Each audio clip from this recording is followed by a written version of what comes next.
મિત્રો, જો માનો પ્રેમ તમારા માટે અનમોલ છે તો ચેનલને સબસ્ક્રાઇબ કરી દો. જ્યારે હું લગ્ન કરીને મારા પતિના ઘરે આવી ત્યારે સાસરીઓમાં અમારે વિધાનથી મારો ગૃહ પ્રવેશ કરવામાં આવ્યો. બધું સરસ ચાલી રહ્યું હતું.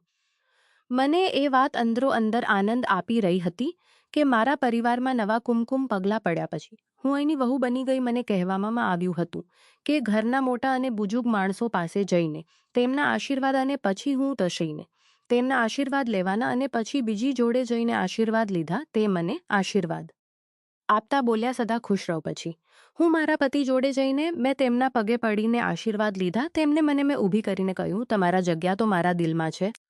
મેં શરમાઈને તેમની સામે જોયું તો તે મારી સામે જોઈને હસતા રહ્યા. એ દિવસ મારા પતિ અને મેં ખૂબ મસ્તી અને આનંદ કર્યો. તેમને મેં ખૂબ મસ્તી પણ ટાઈમ આપ્યો નહીં. એવી સુહાગડા તમારી રંગીન બની હતી. સવાર પડતા બધા લોકો મને મંદિરે લઈ જાય છે અને મારી ખૂબ સંભાળ રાખે છે.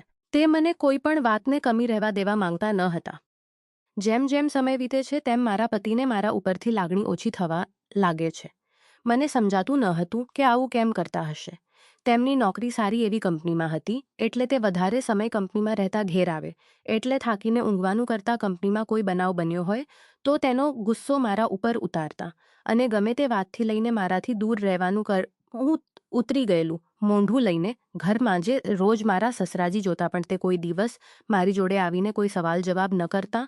પણ જ્યારે રૂમમાં સૂવા જાય એટલે કુણાલના જોરથી ટાળુકા કાવાનો અવાજ રૂમની બહાર જતો. એટલે એક દિવસ ગયો, 2 દિવસ ગયા પછી આ વાતને લઈને મેં મારા ઘરમાં કોઈને વાત ન કરી. પણ પપ્પાજી મારી પાસે આવે છે અને મને પૂછે છે, વિનલ શું વાત છે, મૂડ ઓફ કેમ છે?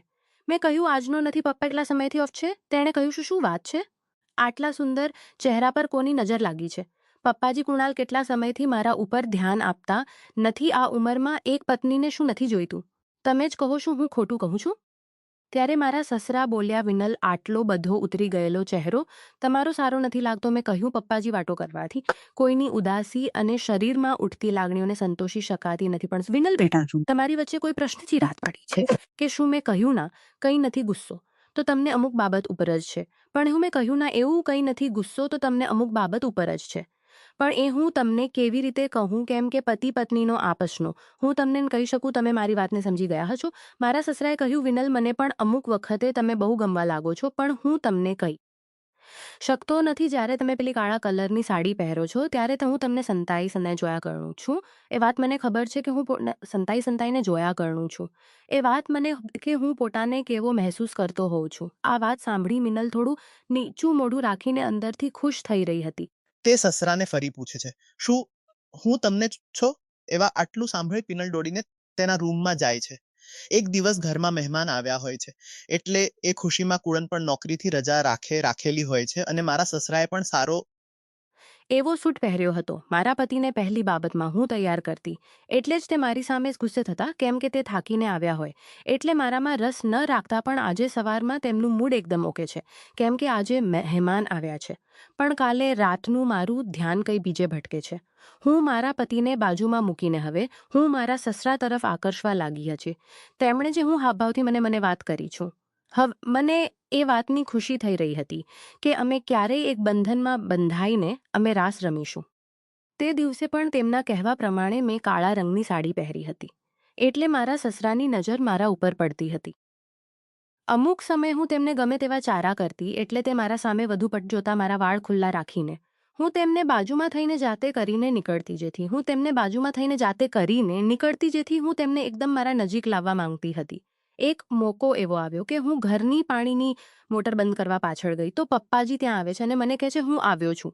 એટલે મેં તેમને કહ્યું, હાલ થોડીવાર ઊભા રહો કેમ કે મહેમાન ઘરેથી જવા દો. હવે આ જગ્યાએ કોઈ આવી જવાની શક્યતા છે. મારા સસરા મને તેમની લાગણીઓ મારી સાથે જેમ તેમ જલ્દી હરવી કરવા માંગતા હતા. પણ હું હસતા મુખે તેમને સમજાવ્યો અને ઘરમાં જવા નીકળી. પણ તેમણે મને તેમની તરફ ખેંચીને મારા હલકા સમોસાઓને ટાણવા લાગ્યા. એ પોતાને કાબૂમાં રાખવા માંગતા હતા નહીં.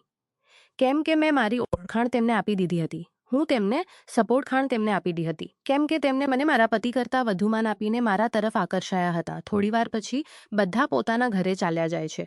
અમારો તો 2 દિવસનો પ્લેન સફળ થવા જઈ રહ્યો હતો. બધાથી અલગ અમે અગાસી ઉપર ચાલ્યા ગયા અને પછી મારા પપ્પાજીએ મને હરવેથી ખુલ્લી કરી અને મારા અજાણ્યા વસ્તુઓ ઉપર હાથ ચલાવી. મને એકદમ ઉત્સુક કરી હું તેમને મદદ કરી રહી હતી. પછી તેમણે મારા સાથે એક અલગ પલ વિતાવ્યો. હું પણ તેમને કહેવા લાગી, મને રોજ આ રીતે આનંદ આપતા રહેજો. મારા પતિ મને સવારે પૂછવા લાગ્યા, વિનલ રાત્રે ક્યાં હતી? મેં કહ્યું, ઘરમાં જ હતી. બસ આમ જ ઘરના સભ્યો જોડે બેસવા ગઈ હતી. બરાબર યાદ નથી હું ક્યાં ગઈ હતી. મને ક્યાં ત્યારે પણ મારા પતિની યાદ આવવા દીધી નથી અને અમારું જીવન એકદમ મસ્ત પતિની યાદ જરૂર થઈ ગયું હતું. મિત્રો, વિડીયો ગમ્યો હોય તો વિડીયોને લાઇક અને ચેનલને સબસ્ક્રાઇબ જરૂરથી કરજો. નવા મિત્રો સબસ્ક્રાઇબ કરતા નથી જો યાર, જરૂરથી ચેનલને સબસ્ક્રાઇબ કરી દેજો. આભાર, ધન્યવાદ મિત્રો.